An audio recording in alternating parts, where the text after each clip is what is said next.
My next guest, certainly no stranger to hurricanes. Many argue he set the standards for how governors reply to them and deal with them. Of course, I'm talking about a former Florida governor, Republican presidential candidate, Jeb Bush. Governor, very good to have you, sir. Thank you very much. Thank you, Neil. Good to talk to you. Same here. You've been through this drill many, many times. There does seem to be coordination among all, important agencies, right up to the governor, as was the case in Texas.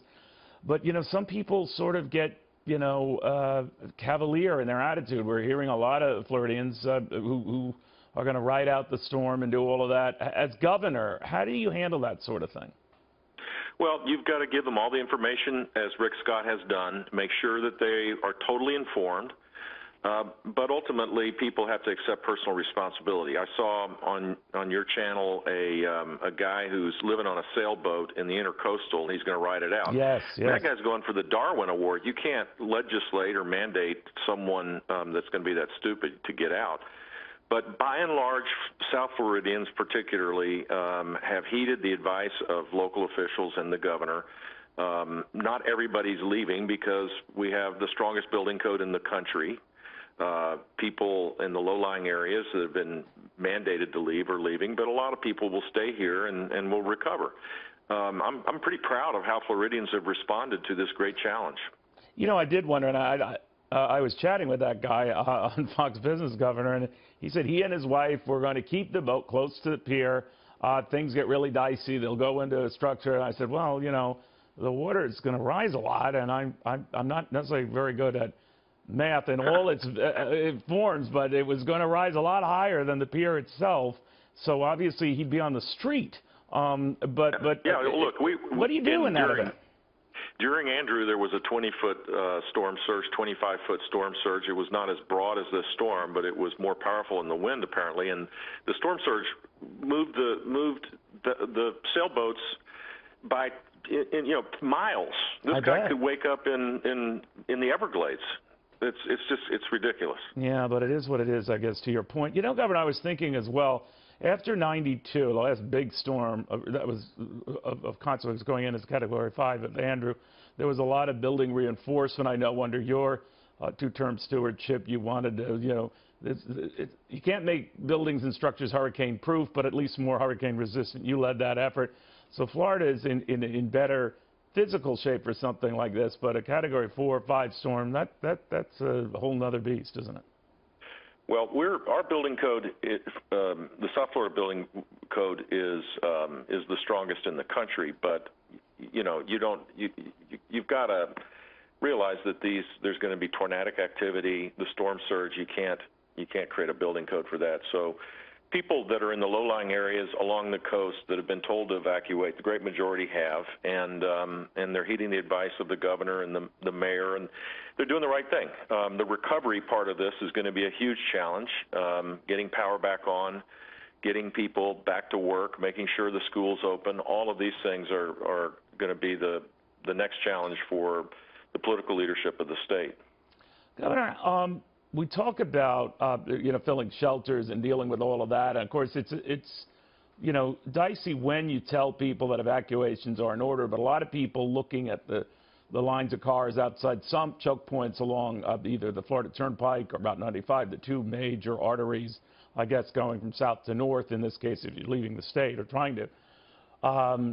How do you prevent what's happening in some of these locales now where you do have some traffic jams and you do have a lot of people saying, well, now it's too late even if I wanted to?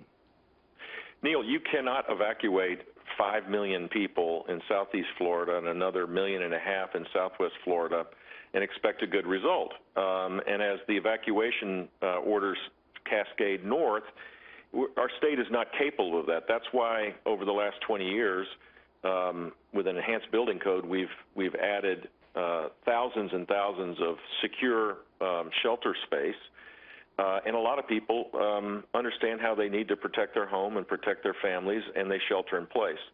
But these pictures of traffic, if you remember Hurricane Ike in Texas, people were stuck on the road and died. If you haven't evacuated, there's going to be a point in time where the mayor of Dade County and Broward County and the governor are going to say you have to shelter in place, and that's coming pretty soon.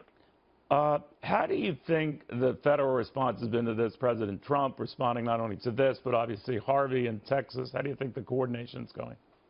Good, very good. I think the FEMA has been very responsive. Appreciate the fact that Congress appropriated the money that's necessary to keep this going forward.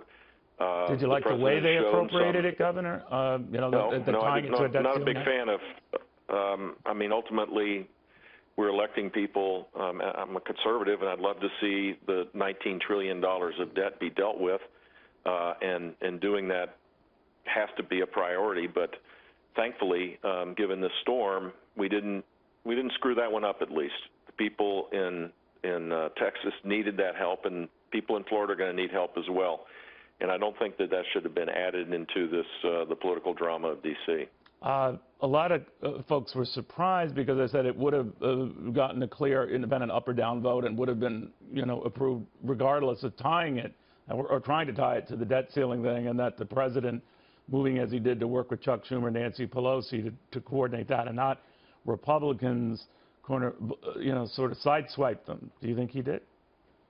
Well, look, I mean, Republicans have always had conditions for the debt ceiling in every case over the last 10 years, and it seems, you know, now with this president, no conditions have been added to it. But that's for a discussion of another day.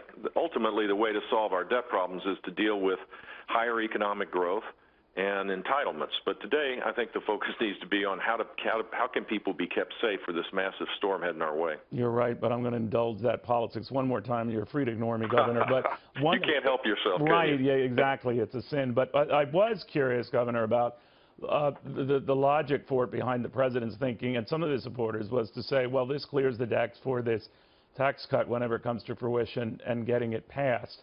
But that would be time wasting as well, because it would have to be all done by December 8th, right? It's essential that we get the tax cut done for high sustained economic growth. I think a lot of the divisions in our country would go away if people felt like their future was going to be bright. And one way to make that happen is to put more money in their pockets and to have high economic activity, so people can get better jobs and higher wages. So it's really important as a conservative and as a Republican. If they can't deliver that, then, you know, I think people are going to abandon the possibility of Republicans being capable of leading. Do you think that everyone should get a tax cut, by the way, Governor? There's talk that in this plan, maybe the upper income will not, or if they get one, it will be small and it will be offset potentially by a limit in their deductions, that sort of thing. How do you feel about that?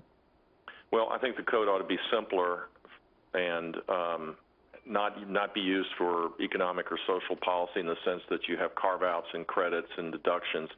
The simpler the code, the more transparent it is, the more clarity you will have in investment. And if wealthy people pay the significant majority of the tax cut of taxes, it's impossible to imagine how they would not benefit from some part of the package.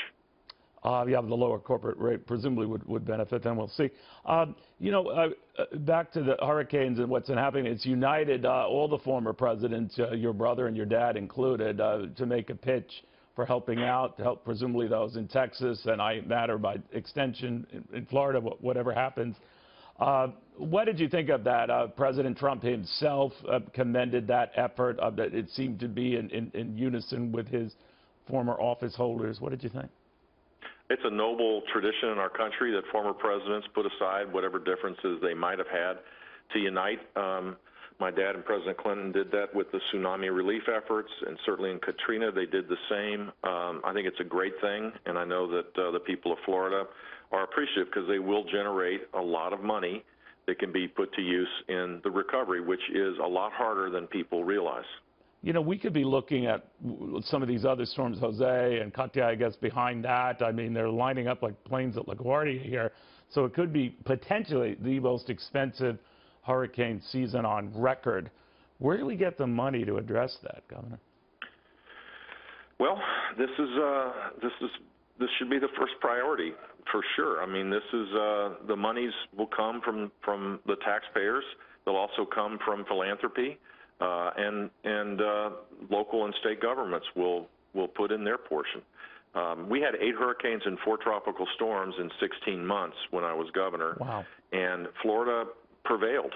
It recovered quickly and became a net contributor to the country. So we always look at these things kind of in a doomsday scenario as the storm approaches, but I think we can figure this out. Americans do better in this kind of situation than we do just normal day-to-day activities. People are really putting aside a lot of the division that is quite dangerous for our country to help their fellow friends and neighbors, and it's very encouraging. Yeah, very encouraging, very inspiring. And the government is working. You know, imagine if the government worked with this kind of compassion and efficiency in a regular order day. It is possible. It can be done. Governor, thank you so much for taking the time. I do appreciate it. Governor. You bet, Neil. Jeb Bush.